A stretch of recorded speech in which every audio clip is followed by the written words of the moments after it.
Доброе утро, господа. Это видео будет для тех людей, которые хотят привести животное на Ямайку. Кошечку или собачку. Про других мы вообще не в курсе. Дальше Яна объяснит нормальным языком, как это все делается. Я хочу от себя лишь добавить то, что она, на мой взгляд, немножечко упустила. Значит, самолеты прилетают только в Кингстон с животными, потому что в Монтиго-Бэй нет ветеринарного контроля. Да, мы получали разрешение на ввоз через Монтиго-Бэй от Министерства сельского хозяйства разрешение, но это геморрой и удорожание. Плюс к этому, не все самолеты, не все рейсы, точнее, не все авиакомпании берут на борт животных. Объясню почему. Вот рейс, который летит из Франкфурта, компания Кондор или Люфтганза, они летят в Монтиго-Бэй.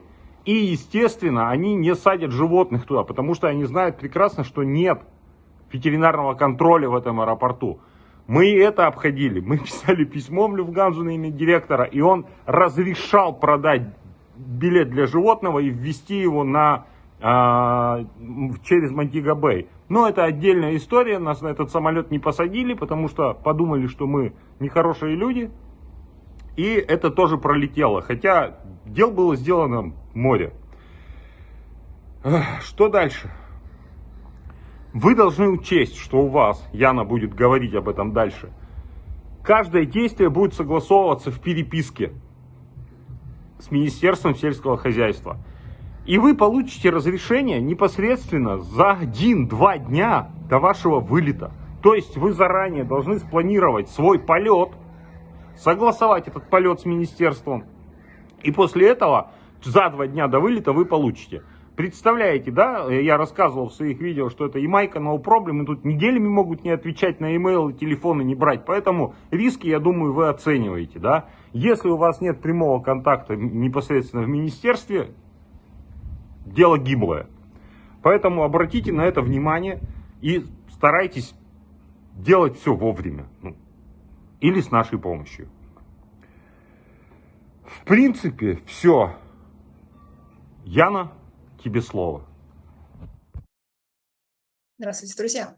Меня зовут Яна Саковская. Я живу и работаю на Ямайке. И у меня есть опыт ввоза сюда домашних животных и получения, естественно, разрешения на них. И сегодня я расскажу вам, как это делается. А вы сможете оценить масштаб бедствия и понять, как это можно действительно сделать. Так что мы рассмотрим вообще кого, откуда, как можно ввозить и основные этапы получения разрешения. Поехали. Итак, основной тезис заключается в том, что на каждое домашнее животное нужно получать разрешение от Министерства сельского хозяйства и рыбной ловли Ямайки. На каждое животное специальное именное разрешение. По времени, слушайте, закладывайте на это не менее полгода. Ну вот правда, не менее полгода. Я могу представить, что это можно сделать немножко быстрее, но особенно если вы везете животное из России, полгода минимум, можно еще, может быть, месяцев 9 закладывать. То есть это непростой и не быстрый процесс. Но он состоит из нескольких этапов. И прежде чем мы перейдем к этапам, я расскажу про вообще общее положение, кого откуда можно ввозить. Давайте пройдемся по этому списку. В этом видео мы будем говорить про ввоз собак и кошек. И здесь, наверное, проще сказать, кого нельзя ввозить. Нельзя ввозить собак вот этих пород, и нельзя ввозить собак и кошек беременных, и нельзя ввозить котят и щенков, которые питаются молоком своей мамы. Нельзя. А в остальном можно. Что касается возраста животных, то с 9 месяцев самое-самое-самое раннее, когда вы можете ввести животное на Ямайку, это с 9 месяцев животного, если, как в тот момент, когда животному 3 месяца, очень быстро начать делать все процедуры, о которых речь пойдет дальше. Поэтому, наверное, даже можно сказать, что где-то с года, потому что процедуры идут не быстро. Так что в целом можно с 9 месяцев, но легко можно считать с года. И я в этом видео буду говорить в основном про взрослых собак, потому что там про щенков и котят отдельные детали. Если вы хотите ввозить щенка или котенка до года, то напишите в форму обратной связи в описании видео, и мы вас дополнительно проконсультируем, даже я вас дополнительно проконсультирую. Так, давайте считать, что мы говорим про взрослых животных, не беременных животных. Так, разобрались, кого можно ввозить. Теперь посмотрим, откуда можно ввозить.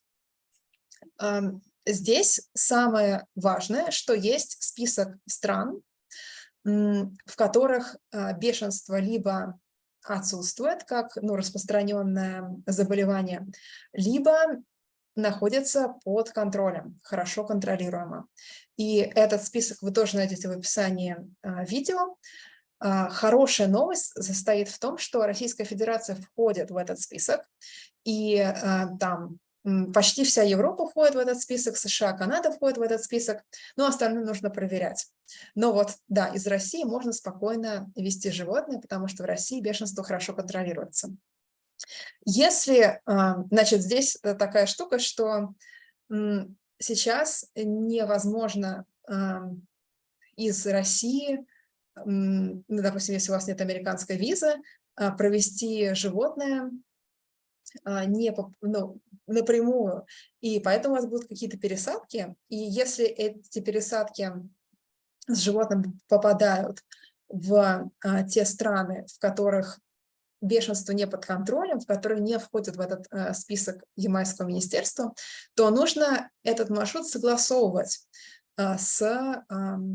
с министерством. Но в целом, вот в моем опыте, мы везли животное, кошку, через Турцию. Турция не входит в этот список, и нам дали разрешение, потому что там была короткая пересадка, и министерство сочло, что ок. Вот, так что здесь есть хорошие новости про то, что Россия входит в этот список, и много других развитых стран тоже входят в этот список. Давайте теперь пойдем дальше именно к порядку действий, если вы хотите ввести животное на Ямайку. Итак, давайте теперь пойдем по этапам ввоза животного, получения всех разрешений и так далее. Вот исчерпывающий список всех этапов, довольно длинный. Давайте мы пройдемся по каждому из этих пунктов и разберемся, что там нужно делать. Первый этап – это чипирование животного. Нужно пойти в ветеринарную клинику и заказать эту услугу. И тогда с помощью шприца обычно в холку животного будет введен микрочип, который дружит с международной системой чипирования животных, и этот код может быть считан сканером много где по миру, потому что это международная система. Важно, чтобы сначала было чипирование, потом уже все остальное. Второй этап – это вакцинация от бешенства. Нужно сделать вакцинацию от бешенства, желательно международной вакциной. Вот чем международнее, признаннее, тем лучше. Спрашивайте у ветеринарных клиник в вашем регионе, что у них есть. Нужно, чтобы это был желательно импортный препарат. Смотрите, что есть в наличии. Вот. После этого наступает третий этап. Третий этап – это тест на титры к бешенству. Через 30 дней после вакцинации нужно сдать тест на этот титр. По крайней мере, да, здесь важно, чтобы это был официальный тест, официальный документ, официальная государственная лаборатория, не частная, а государственная лаборатория. По крайней мере, в Москве, из того, что я знаю, этим занимается клинико-диагностический центр ВГН-КАИ. Этот центр находится на метро Беговая, и там выдают все официальные разрешения. То есть нужно будет отвезти, если вы в Москве, то нужно будет отвезти животное туда, и вам выдадут после того, как то есть сдать тест, и уже потом вы приедете за сертификатом, за официальным сертификатом того, что это животное было вакцинировано тогда-то, тест был взят тогда-то, и вот такой уровень антител к вирусу бешенства.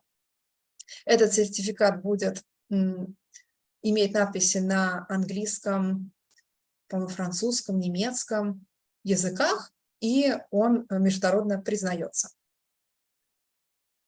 После того, как у вас на руках есть этот сертификат, можно начинать общаться с Министерством сельского хозяйства и рыболовства Ямайки. Я предлагаю вам не париться на самом деле и обратиться к нам с помощью формы обратной связи в описании этого видео и доверить эту процедуру, все это общение нам, потому что мы уже знакомы с ними и можем просто за вас это все сделать. Но для того, чтобы описать порядок действий, давайте я расскажу все-таки, как это делается. На этом этапе мы переходим на 4-й этап, который называется «Получение предварительного разрешения». На сайте Министерства сельского хозяйства и рыболовства Ямайки нужно заполнить форму и форму предварительной заявки на получение ветеринарного разрешения. Предварительной заявки только. И заполнить эту форму, прикрепить скан теста, вот этого ФАВОН теста на титр к бешенству и отправить менеджеру в министерстве, который будет вручную заниматься вашей заявкой, животными и доведет до самого-самого-самого конца. Без титра, без теста на титр к бешенству форму не будут рассматривать. То есть нужно, чтобы была заявка и вот этот тест на титры. Когда вы это отправили и прошло некоторое время для обработки этих данных, скорее всего, предварительное разрешение будет получено, и вы сможете перейти на этап 5 всей этой эпопеи, которая называется тесты и процедуры. Тесты и процедуры, так и называем, тесты и процедуры. Итак, 5-й этап. Тесты и процедуры. Когда министерство одобрит предварительную заявку, оно пришлет расписание тестов и процедур, которые нужно выполнить. Тестов в смысле анализов. И там есть три этапа. Есть часть тестов, которые выполняются за 30 дней до предполагаемой даты отлета. Есть часть тестов, которые выполняются за неделю до предполагаемой даты вылета. И там финальный этап – это получение выездного ветеринарного сертификата. Это все согласовано с датой отлета, поэтому очень важно, чтобы вы уже понимали, когда вы летите, какими авиалиниями вы летите, и чтобы вы уже начинали покупать билеты, смотреть квоты на вывоз домашних, на провоз домашних животных в самолете и иметь в виду эту дату, потому что если вы перенесете свой отлет на другую дату, то нужно будет опять связываться с министерством, чтобы они обновили расписание тестов и процедур. Вот на этом может пройти много времени, могут быть потери времени, поэтому заранее смотрите маршруты, как вы полетите, смотрите квоты на животных, прям хорошо проведите эту работу, поймите, как вы повезете свое животное на Ямайку. Еще одно действие, которое нужно будет сделать на этом этапе, это в какой-то момент министерство пришлет вам ссылку для регистрации в их системе, чтобы вы могли оплатить пошлину за ввоз животных. Пошлина за ввоз животных – это 5000 ямайских долларов. Это чуть больше 30 $30, то есть это довольно небольшая сумма. И я думала, что это за одно животное, но вот мы платили за ввоз 2 животных, вот эти самые 30 с небольшим долларов, то есть это довольно доступные деньги. Это нужно будет оплатить онлайн на сайте, так что поэтому понадобится карта иностранного банка, чтобы это сделать. Также, если вы будете ввозить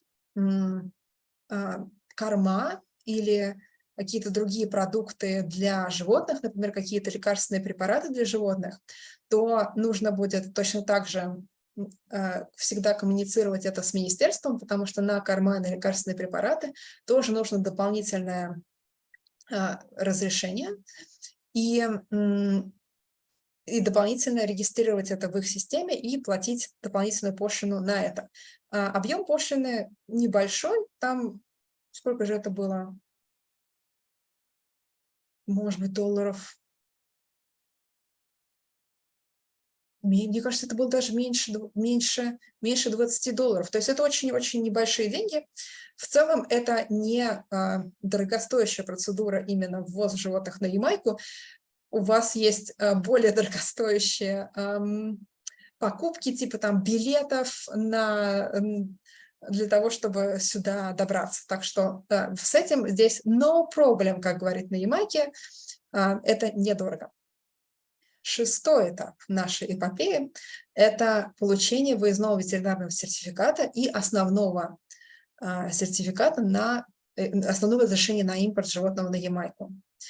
Выездной сертификат ветеринарный получается там, где вы есть. Это тоже официальный документ. Мы его получали в упомянутом уже ВГНКИ по записи, и с этим нет особенных проблем. Можно записаться, приехать с животным, получить все документы и потом просто ехать в аэропорт. Важно, что как только вы получите этот выездной сертификат, его нужно отсканировать и отправить в министерство на Ямайку. И тогда, вот только тогда, за